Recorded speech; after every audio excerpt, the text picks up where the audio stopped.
हाय दोस्त, कैसे हैं आप। उम्मीद करता हूँ आप स्वस्थ होंगे, मस्त होंगे।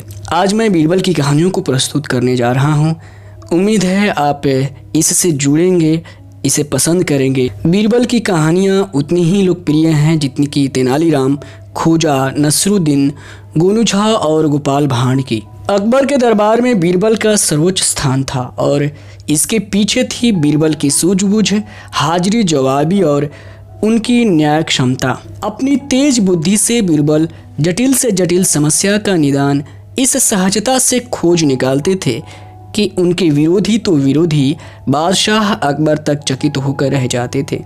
तो यहाँ मैं प्रस्तुत करने वाला हूँ बीरबल की उन्हीं कुछ चुनिंदे कहानियों में से एक कहानी, बीरबल पर जुर्माना, जो हमें उनकी सूझबूझ से परिचय ही नहीं कराती, जीवन को सही दिशा देने की प्रेरणा भी देती हैं।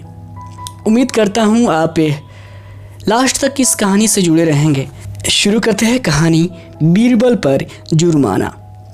बादशाह अकबर से बीरबल ने एक बार विनती की, जहाँ पनाह है, जब भी कभी मुझसे भविष्य में कोई अपराध हो जाए तो उसका न्याय करने के लिए जो पंच हों उसका चुनाव मैं खुद ही करूं।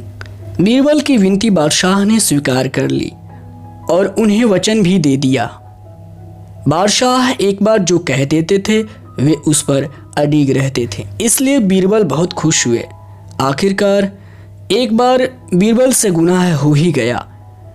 बादशाह ने बीरबल को एकांत में बुलाया और कहा, आपने जो कसूर किया है उसकी सजा तो ज़रूर मिलेगी। मौके का लाभ उठाते हुए बीरबल ने बादशाह को उस दिन दिए हुए वचन की याद दिलाई। बादशाह ने उन्हें पंच चुनने की अनुमति दे दी। बीरबल ने अपना पंच 5 चमारों को बनाया। बादशाह को घोर आश्चर्य हुआ, ये चमार न्याय कैसे करेंगे।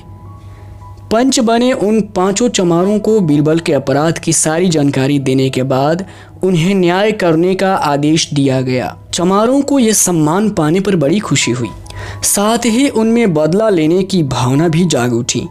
पंच सोच रहे थे, ये बीरबल कई बार उन्हें प्रताड़ित कर चुका है, इससे बदला लेने का फिर कभी ऐसा मौका हाथ नहीं आएगा। ऐसा दंड देना चाहिए जिससे बीरबल को अच्छी तरह से सबक मिले, फिर वो कभी भविष्य में हमारे साथ तो क्या किसी के साथ भी बुरा व्यवहार करने की हिम्मत न कर सके। एक पंच बोला, भाइयों, इस बीरबल ने अपराध तो भयंकर ही किया है, इसलिए इस पर 7 बीसी और 10 रुपए का जुर्माना होना चाहिए। दूसरा पंच जुर्माने की इतनी बड़ी रकम सुनकर सिहर उठा। सोचने लगा, इसका तो घर ही चौपट हो जाएगा, इसके बाल बच्चों पर भी इसका बुरा असर पड़ेगा। सब बातें सोचकर उसने जुर्माने की रकम घटाकर सिर्फ 5 बीसी रुपए यानी 1000 रुपए रखने की बात कही। तीसरे पंच को ये जुर्माना अभी भी ज़्यादा लग रहा था। उसने भी अपने विचार प्रकट किए और जुर्माना की रकम घटाकर 3 बीसी रुपए ही रखने का प्रस्ताव किया। फिर वो बोला, इतना जुर्माना काफ़ी है, लेकिन पंच चाहे तो 10 रुपये और बढ़ा सकते हैं। इस प्रकार जुर्माना 3 बीसी और 10 रुपया कोई कम जुर्माना नहीं है। इतना जुर्माना भरने में ही बीरबल को लेने के देने पड़ जाएंगे। अब चौथे पंच ने अब तक दिए गए सभी पंचों के जुर्माने का विरोध किया और बोला, इतना जुर्माना तो बहुत ही ज़्यादा है, इसमें जितना कम हो सके उतना कम करना चाहिए। चौथे पंच के प्रस्ताव का 5वें पंच ने समर्थन किया और थोड़ी बहस के बाद सबकी सहमति से यह तय हुआ कि बीरबल को 2 बीसी तथा 10 रुपये यानी 50 रुपये जुर्माना देना होगा। जुर्माने की रकम क्योंकि बहुत ज़्यादा है, इसलिए वसूली में किसी तरह की सख्ती न बरती जाए, ये बादशाह से प्रार्थना की गई। बादशाह को ये समझ में आ गया। बीरबल ने बहुत सोच समझकर और होशियारी के साथ इन चमारों को अपना पंच नियुक्त किया था। वे पंचों पर न्याय की बात करके बादशाह से इजाज़त लेकर चले गए।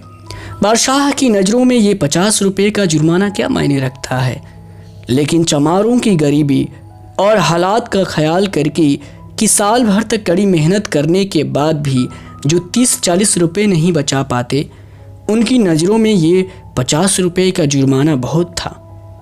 चमारों के प्रति बादशाह के मन में दया की भावना जाग उठी। बादशाह बीरबल की समझदारी की प्रशंसा करने लगे। बादशाह अकबर अपना फैसला सुनाने ही वाले थे कि कुछ सोचकर बीरबल को दंड से मुक्त कर दिया। बीरबल को ये ज्ञात पहले से ही था कि ये गरीब जातियां इतना रुपए बचा ही नहीं पाती कि जुर्माने की सही रकम निर्धारित कर सकें। इस कारण बीरबल ने चमारों को न्याय के लिए अपना पंच बनाया था। इसमें बीरबल का उद्देश्य ये था कि बादशाह को भी छोटी जातियों की गरीबी का दर्द महसूस हो जाए। उम्मीद करता हूँ आपको ये कहानी अच्छी लगी होगी। आपसे एक प्रार्थना है कि आप कहानी घर चैनल को सब्सक्राइब कर लीजिए। जब भी आपका दिल करे कि मुझे कहानी सुननी है तो आप इस चैनल पर आकर मनपसंद कहानी सुन पाएंगे। और मैं आपके कमेंट का इंतज़ार करता हूँ। ज़रूर कमेंट करिए, जिससे मनोबल बढ़ती है। हो सके तो शेयर कर सकते हैं, इसमें कोई ऑब्जेक्शन नहीं है। हाँ, मगर कहानी घर से ज़रूर जुड़े रहिएगा। धन्यवाद।